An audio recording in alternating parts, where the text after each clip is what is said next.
Doctor Strange in the Multiverse of Madness is upon us. Ahead of it, I'm reviewing every single X-Men movie, so after chatting about the original trilogy, we're going into the reboot era. This is my review of X-Men First Class. In the 1960s, a young Charles Xavier and Erik Lensherr seek other mutants like themselves, but Erik's personal pursuit of revenge against the man who ruined his life causes a schism between the two friends. But before I properly start with my review of X-Men First Class, I want you to let me know your thoughts about it in the comments below. Feel free to talk spoilers, it's 11 years old, and like I said, I'm reviewing every X-Men movie ahead of Doctor Strange in the Multiverse of Madness. You can check out all those reviews in this playlist right up here. And of course, if you love these reviews of X-Men, if you love movies and TV, this is the place to be. Consider clicking that subscribe button so you don't miss any future conversation on your favorite movies and TV. This was a film that, after the critical failure of X-Men The Last Stand, further reinforced by the critical failure of X-Men Origins Wolverine, Fox didn't really know what to do with this franchise. They had all these plans to spin everything off into individual origin stories, but of course, after Origins Wolverine, that didn't pan out.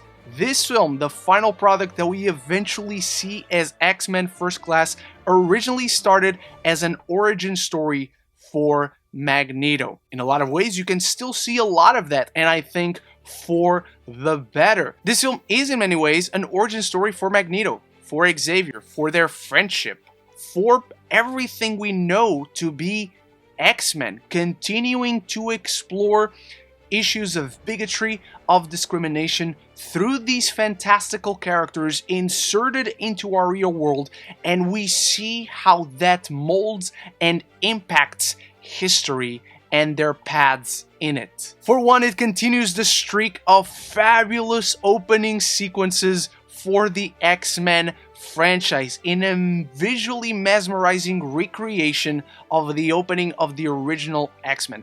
New director, new actors, but still the same shots to recreate that to such intricate detail. It's admirable as far as I'm concerned. Furthermore, is still a very poignant, effective, and heart-shattering sequence seeing this young boy in a concentration camp being plucked away from his parents, and we dive furthermore into how Erik was exploited for his powers at the suffering of his own mother. Which leads me to talk about Kevin Bacon as Sebastian Shaw, who I find to be such an underrated comic book villain. He's the worst kind of villain, and Kevin Bacon is having a ball playing this character. He's the worst kind of villain, seemingly friendly, exploitative, and ultimately the worst version of who Magneto will become, to the point where it frames this film kind of as a victory for him. Even though he dies by the end, but he was successful in making Magneto that monster, where he himself is a monster. Every sequence with him feels like straight out of a horror film. Most of the scenes dealing with villains and with the monsters in this film feel like they straight out of horror films. That opening sequence with the coin where he tries to use Erik's powers to test them out and gives him the illusion of choice, and then uses his mother as bait to create this monster. That's what this film is. It's the origin of the monster. And this scene with the coin does it all. It sets up the other coin scene, which is incredible in itself. It sets up this incredible villain. It compels us to Erik's struggle, framing his entire life as a tragedy. Furthermore, as the film goes on, we start to see that this is a monster at the center of a conflict where Charles tries to subdue this monster. He tries to bring him back from the darkness, giving him a respite of hope, a moment to see the light. But Shaw, he created this. And by the end, he's proud of it. And he wins. Because like I said, that's what this film is. It is an origin story. It is a story of becoming. We get to see these characters start to go off on their ultimate paths, but we get to see their choices in those paths. We get to understand their worldviews.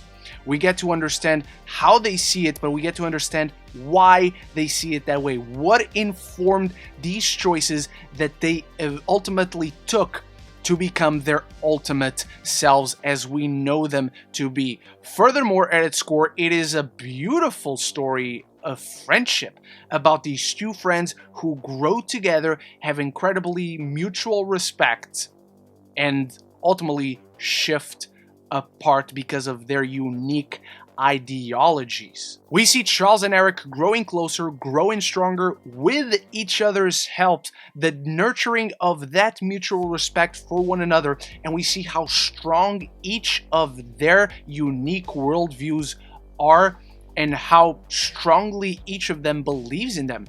Furthermore, let's talk about how Fox perfectly cast these two incredibly key roles perfectly twice. First with Patrick Stewart and Ian McKellen, now with James McAvoy and Michael Fassbender. It is astounding, and not only are they perfectly cast as individuals, the duo just works incredibly well together. They have phenomenal chemistry on screen. And it's extremely compelling to see the development on this relationship in all its facets. Charles choosing to nurture the next generation, choosing to protect them, feel that weight of responsibility for mutant kind, and trying to avoid them becoming who Erik has become, to avoid any of them actually facing any of the pain that Erik faced. While Erik himself, he holds on to that emotion, to the anger, to the hate, to the rage,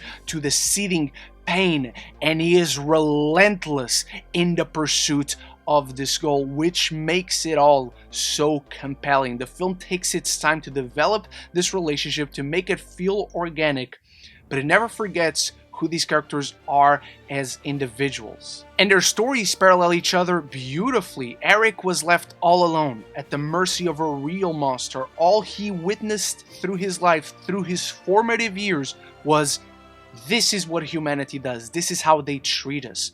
While Charles, in finding Raven, he saw a bright future for him and his kind.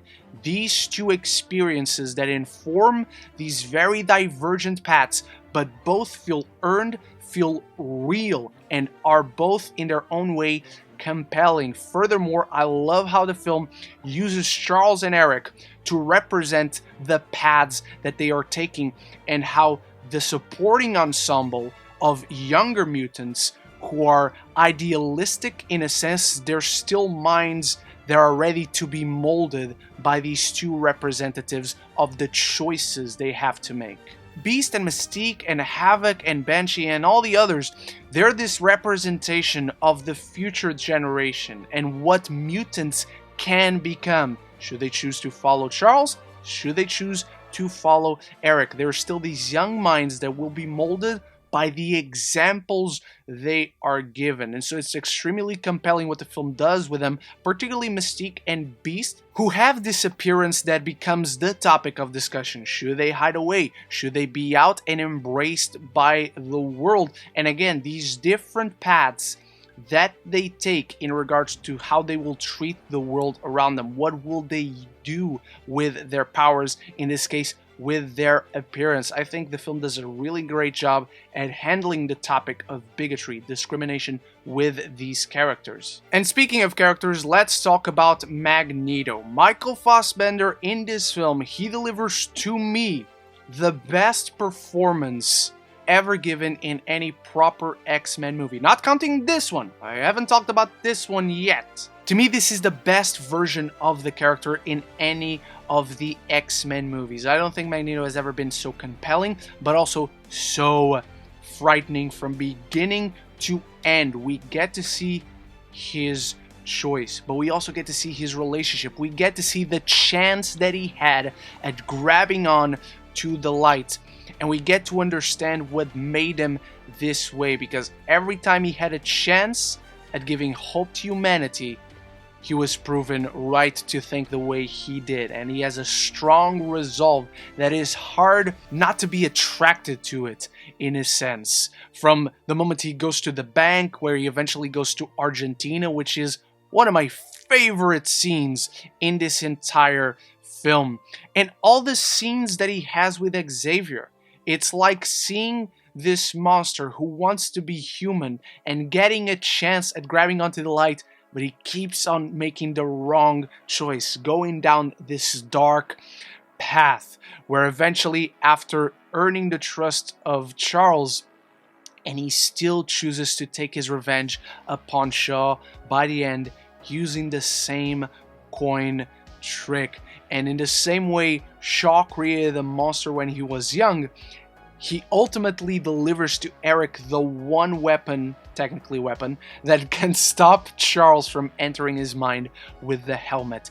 And it's so fascinating to see the path of this character continually going down to darkness.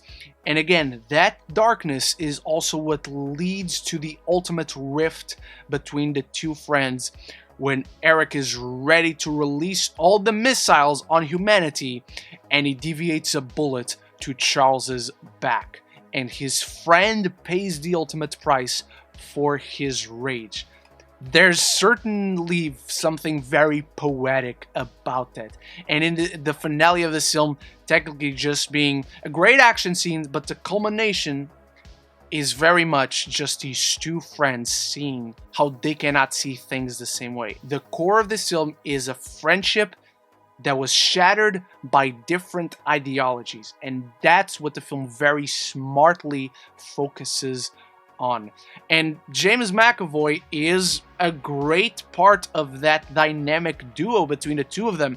His sultry, seductive take on Charles Xavier is so unique and so fun to watch. His charisma feels like something that eventually transforms into that mentor that we know Charles Xavier to be, into that guiding hand that gains throughout the film that weight of responsibility for the next generation. He seeks to nurture them, to create this world of mutual understanding and respect between mutants and humans, while Erik just continues to explore that rage, revenge, that pain, and to lash out on humanity. And that's what makes their story of working together, seeing a friendship and respect flourish, seeing them earning each other's trust so compelling, but also what ultimately, through their choices, makes that separation so heartbreaking, but so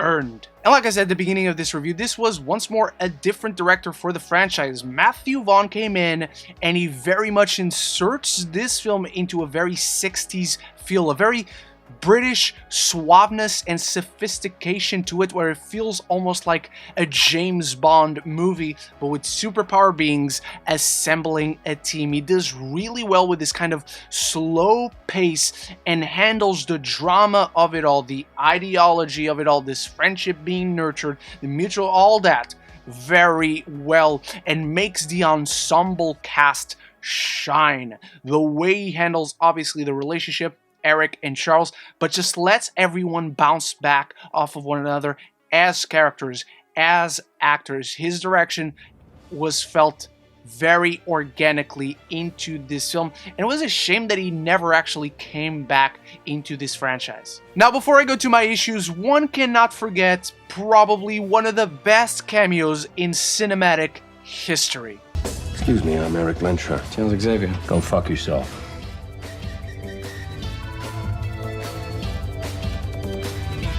That Wolverine cameo always cracks me up, always puts a smile on my face. It just never fails to work. It feels organic. It feels even necessary in this case, because of course they'd go to that guy, but also of course this guy is around in this time. In regards to issues, I honestly don't have many. I really love this film. I think it holds up incredibly well in regards to character, to thematic nature, to even action. The action in here is great. There is perhaps not a whole lot of it, unfortunately. Whenever there's action, it's great, but it feels very slow, the film, at times, and I feel like it could be the lack of action. The bigger issue within that lack of action, perhaps, is that the First Class in itself, the younger mutants, don't get all that much time to shine. The third act is filled with plenty of quick moments,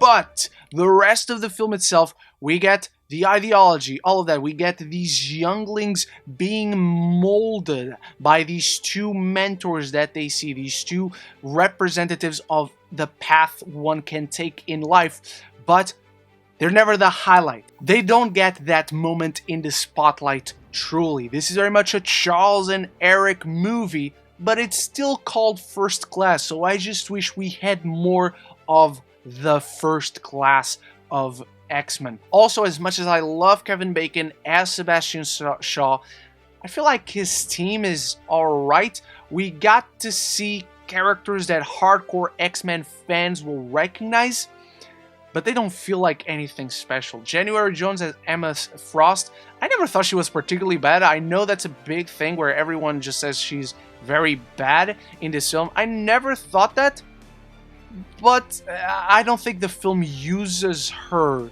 as Emma Frost should be used. It feels very much like they looked at the comics, saw recognizable names and said, let's put them in this film and fans will be happy, but then did nothing interesting with them, to the point where these characters don't even come back in any of the sequels, which is so baffling to me. X-Men First Class, on some days, I feel like it might be my favorite X-Men movie. X-Men First Class delivers the most compelling look at these fantastical characters yet, with a nurturing story about friendship, about choice, and about ideology, making for one of the stellar and most mature comic book movies to this day. And I'm giving X-Men First Class an A. And so those are my thoughts on X-Men First Class. I want you to let me know yours down there in the comments below. Is it your favorite X-Men movie? Your least favorite? Anything and everything down there. Thank you so much for watching. Don't forget that you have more X-Men reviews to check out right up here on this playlist. And of course, I'll be back very soon in my review for Days of Future Past, Apocalypse, and Dark Phoenix, and the original Doctor Strange as well. I hope to see you in all of those. Thank you so much once more for watching. Thank you to my channel members for supporting the channel. And until the next one, love each other and love the movies.